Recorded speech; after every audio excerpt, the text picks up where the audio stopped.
Another question from Michael. He is asking a kilt making question, so this is probably for Rocky. Sure.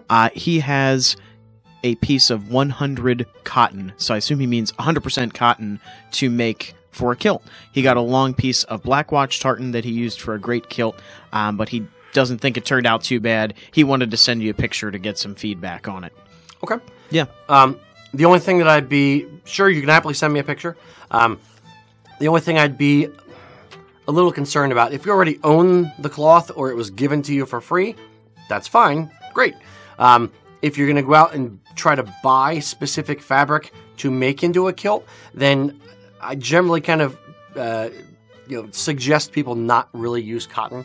Cotton as a fabric will wrinkle and will hold a wrinkle. So if you're going to drive to work and you've made your kilt and you're going to wear it to work for the first day, by the time you get to work, your body heat, having sat on the pleats and wrinkled them, they will hold that crease.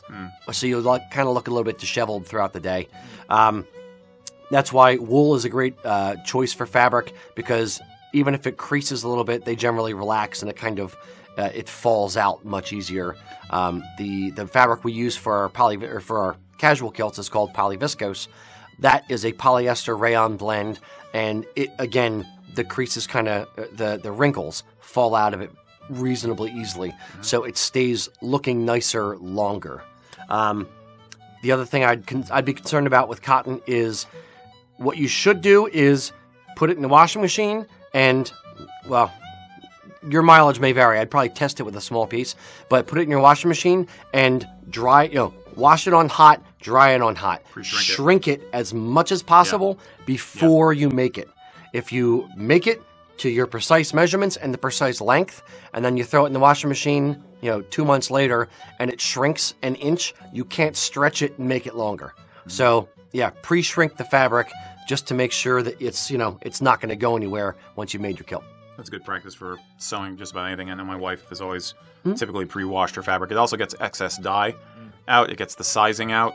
Sometimes it gets not washing means you have the sizing in there, which makes it easier to manipulate the fabric because it's a little stiffer artificially. But yeah, pre-wash for sure. And consider other fabrics for a kilt that you want for civilized company, shall we say? I mean, if you're... I could appreciate a cotton kilt perhaps for hiking or something. Yeah, it would be great for casual type stuff. It's good... The reason a lot of people use cotton or something like that, if they're going to start making kilts, the reason I used cotton fabric for my first kilt was because it was cheap. It's available. It's available. It's available at Joann's Fabrics or any fabric store, and it's cheap. So it's a little bit more difficult to work with in some ways, depending on the quality of the fabric, the quality of the cotton, and working with wool.